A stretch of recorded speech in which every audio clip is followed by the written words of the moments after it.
କେତେକ ଦେଶ ଓ ତାର ଜାତୀୟ ସଂକେତ। ପ୍ରଶ୍ନ 1 ଭାରତର ଜାତୀୟ ସଂକେତ କ'ଣ?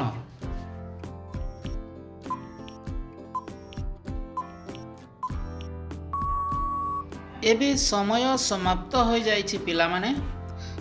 ସଠିକ୍ ଉତ୍ତର ହୋଇଯିବ ଭାରତର ଜାତୀୟ ସଂକେତ ହୋଇଯିବ ଅଶୋକ ଚକ୍ର। ଦେଖନ୍ତୁ ସଠିକ୍ ଉତ୍ତର। ପରବର୍ତ୍ତୀ ପ୍ରଶ୍ନ ପାକିସ୍ତାନର ଜାତୀୟ ସଂକେତ କ'ଣ?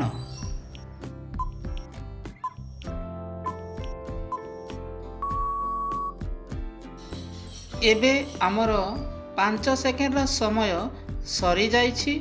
ସଠିକ୍ ଉତ୍ତର ହୋଇଯିବ ଅର୍ଦ୍ଧଚନ୍ଦ୍ର ମଧ୍ୟେ ତାରା। ପାକିସ୍ତାନର ଜାତୀୟ ସଂକେତ ହେଉଛି।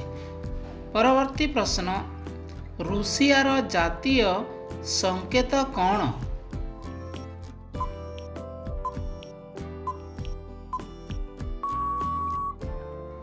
ସମୟ ଏବେ ସମାପ୍ତ ହୋଇଯାଇଛି ପିଲାମାନେ। ସଠିକ୍ ଉତ୍ତର ହୋଇଯିବ ଦା ହାତୁଡ଼ି ତାରା। ରୁଷିଆର ଜାତୀୟ ସଂକେତ ହେଉଛି ଏଇଆ। ପରବର୍ତ୍ତୀ ପ୍ରଶ୍ନ ଇଟାଲୀର ଜାତୀୟ ସଂକେତ କ'ଣ?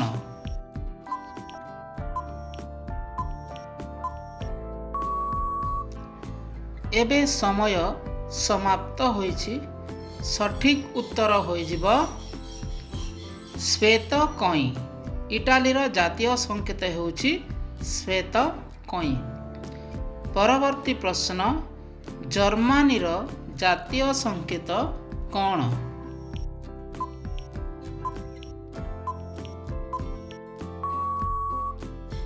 ଏବେ ସମୟ ସମାପ୍ତ ହୋଇଯାଇଛି।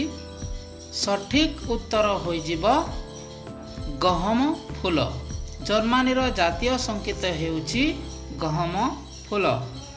ପରବର୍ତ୍ତୀ ପ୍ରଶ୍ନ ଫ୍ରାନ୍ସର ଜାତୀୟ ସଂକେତ କ'ଣ?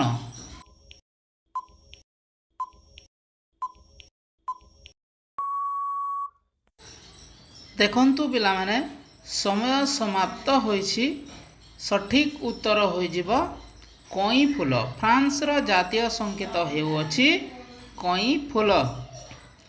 ପରବର୍ତ୍ତୀ ପ୍ରଶ୍ନ ଆମେରିକାର ଜାତୀୟ ସଂକେତ କ'ଣ?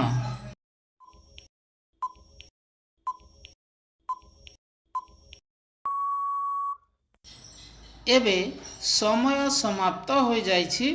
ସଠିକ୍ ଉତ୍ତର ହୋଇଯିବ ସ୍ୱର୍ଣ୍ଣଦଣ୍ଡ।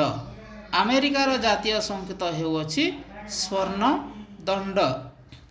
ପରବର୍ତ୍ତୀ ପ୍ରଶ୍ନ ମିଶରର ଜାତୀୟ ସଂକେତ କ'ଣ?